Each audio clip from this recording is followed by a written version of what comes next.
Shalom, perkenalkan nama saya Nini Albumura Poloka, mahasiswa IAKN Kupang Prodi PAUD-LSG.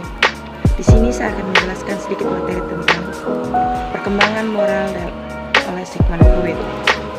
Teori perkembangan Sigmund Freud dalam kehidupan jiwa memiliki tingkat kesadaran, yaitu sadar, prasadar, dan tak sadar.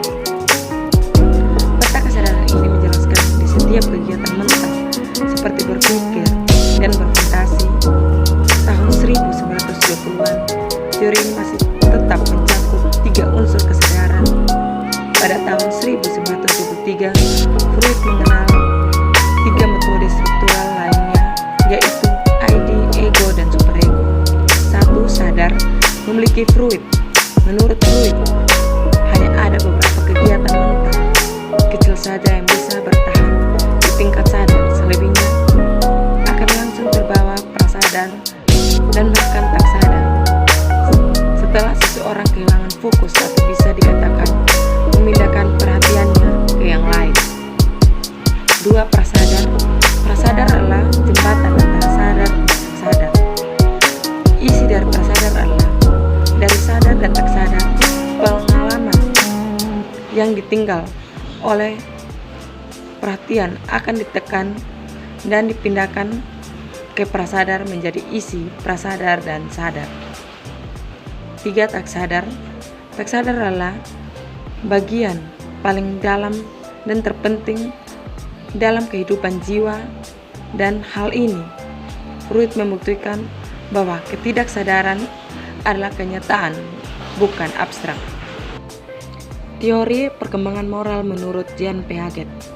Perkembangan moral dapat pula dipahami melalui pendekatan kognitif.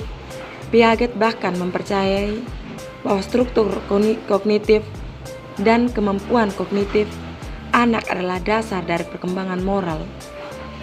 Kemampuan kognitif itulah yang kemudian akan membantu anak untuk mengembangkan penalaran yang berkaitan dengan masalah sosial.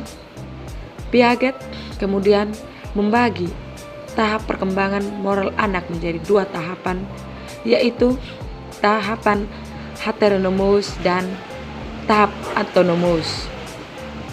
A. Pengembangan aturan permainan.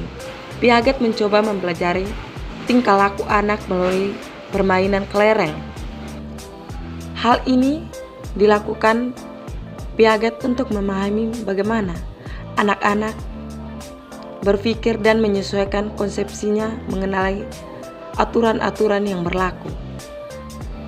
Anak-anak di sekitaran 3 tahun belum mengembangkan permainannya sendiri dan cenderung bahkan permainannya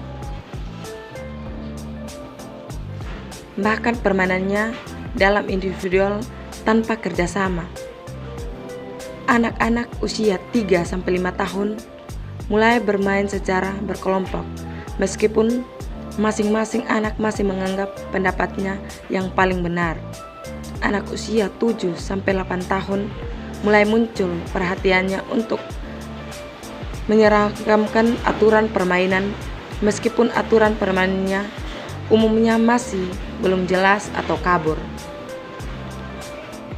Anak usia 11-12 tahun mulai dapat menentukan dan membuat kesepakatan bersama tentang aturan permainan. 3. Teori perkembangan oleh Laurence Colbert. Teori ini berperan dengan bahwa penalaran moral yang merupakan dasar dari perilaku etis mempunyai 6 tahapan yang dapat teridentifikasi mengikuti perkembangan dari keputusan moral seiring penambahan usia yang semula diteliti Piaget, yang menyatakan bahwa logika dan moralitas berkembang melalui tahapan-tahapan konstruktif. Colbert memperluas pandangan dasar ini dengan menentukan bahwa proses perkembangan moral pada prinsipnya berhubungan dengan keadilan dan perkembangannya berlanjut selama kehidupan, walaupun ada dialog yang mempertanyakan implikasi filosofis dari penelitiannya.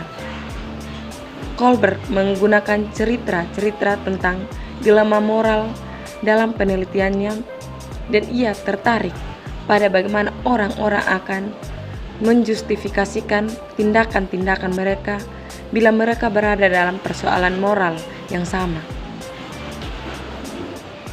Kohlberg kemudian mengkategorisasikan dan mengklasifikasikan respon yang dimunculkan ke dalam 6 tahapan yang berbeda. Keenam tahapan tersebut dibagi ke dalam 3 tingkatan: pra-konfesional, konfesional, dan pasca-konfesional. 4. Implikasi perkembangan moral dalam dunia pendidikan.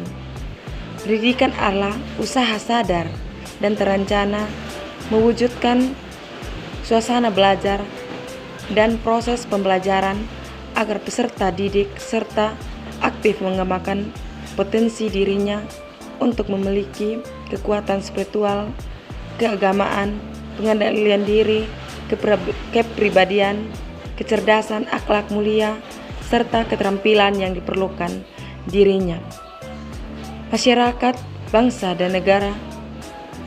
Akhlak adalah suatu peringkai watak tabiat yang menetap kuat dalam jiwa seorang dan merupakan sumber timbulnya perbuatan-perbuatan tertentu dari dirinya secara mudah dan ringan tanpa perlu dipikir atau direncanakan. Tujuan pendidikan akhlak yaitu untuk mencapai kebahagiaan hidup umat manusia dalam kehidupan baik dunia maupun akhirat. Pendidikan tidak cukup hanya mengandalkan kepandaian atau memiliki otoritas disiplin ilmu tertentu, namun haruslah orang yang berbudi dan beriman sekaligus amalnya yang perbuatannya sendiri dapat diberikan pengaruh jiwa anak didiknya. Sekian dan terima kasih. Tuhan Yesus